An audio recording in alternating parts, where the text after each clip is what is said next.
If you've never taken acid or mushrooms, psychedelics, I highly recommend you do at some point. Some point when you're young. It's Psychedelics are one of the few drugs where you actually learn something, right? You can actually learn something from a mushroom trip, from an acid trip, from getting really high on marijuana. You don't learn much on cocaine or heroin or getting drunk on alcohol. You learn what not to do. Oh, I learned what not to do, but not what and how things are connected. And oh my gosh, I mean, you have no idea. My first acid trip was so insane.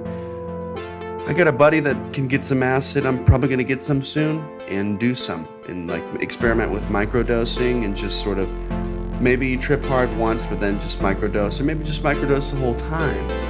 Maybe I'll put it on my hand, and then shake people's hands, even though you're not shaking hands now, and transfer to them. No, I think that's murder. It's manslaughter, I think. It's considered manslaughter. Anyway, my first acid trip was incredible. It was in 2007. And,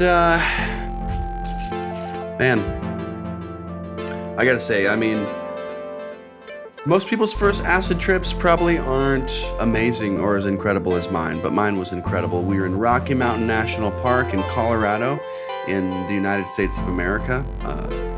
And it was we we dropped a hit each at 7 a.m. I was 19 years old, and I was with my friend's dad, Mark. Shout out to Mark. You're the fucking man. He was like a deadhead, spiritual, super smart guy that like was experienced with, psychedelics and had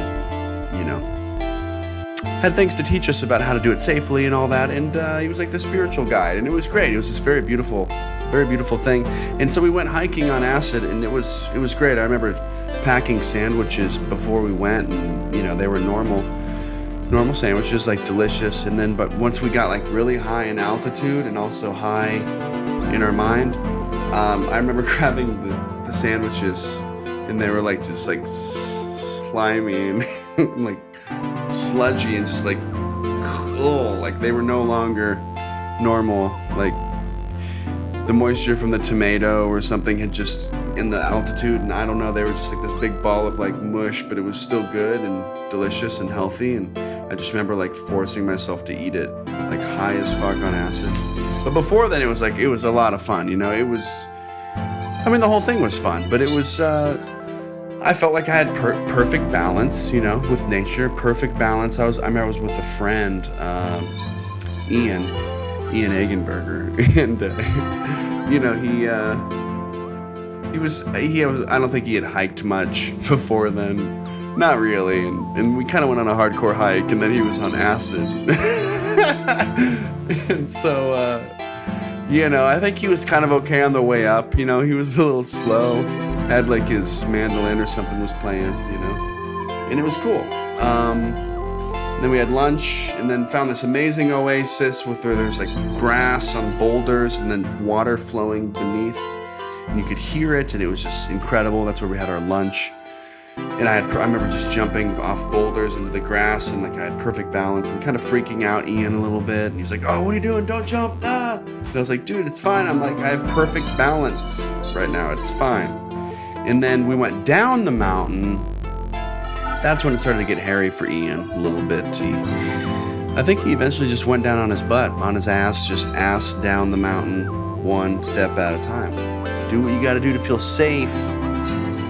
I was like jumping and shit, freaking him out, jumping towards him, near him, on purpose, sometimes not on purpose, but generally having a great time, on going down the mountain. I remember like when we finally got through the wilderness, because we went off trail, right? And we're like climbing huge boulders and like on acid, and it was just amazing. Like, how did this get here and blah, blah, blah. And then I remember my friend's dad, Mark, saying, what's even more amazing is thinking how we got here to appreciate how this shit got here.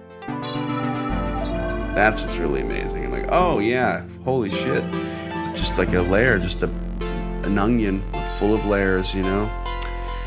And we got down to civilization and just like fucking ran through these like crowds of people that were just sort of normal, and I just remember feeling like out of my mind, but comfortable, you know. And acid, I feel like I prefer acid. Acid now, I've only done it maybe, you know, I have some friends that are like, they've done acid like 80 times or something crazy, you know? And I knew one guy that ended up blowing his brains out that did too much acid, I think.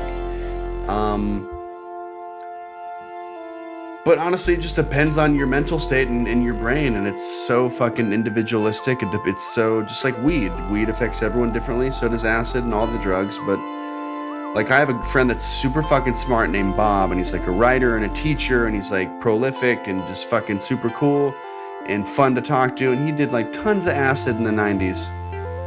Like 90 hits total or something. Actually, way more than that, but you know, and he's fine. I've done it like 10 times maybe less.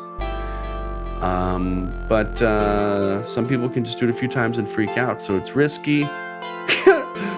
Moral of the story is don't do it. No, you should do it. You just gotta be in the right place mentally. So you don't want to do it if you've had sort of like a dramatic last couple weeks or something like that, you know. But Corona, if you're stuck at home and you like your house and you have good music and records, why not just microdose a little bit, you know? It could be cool. Maybe, right? I think it's cool. I recommend it. Travis Beck recommends that you take acid at home during Corona and just vibe out. Look at the stars. Contemplate who you are, why you're here, what you have to offer everyone else. Maybe nothing, and that's fine, but you need to figure that out.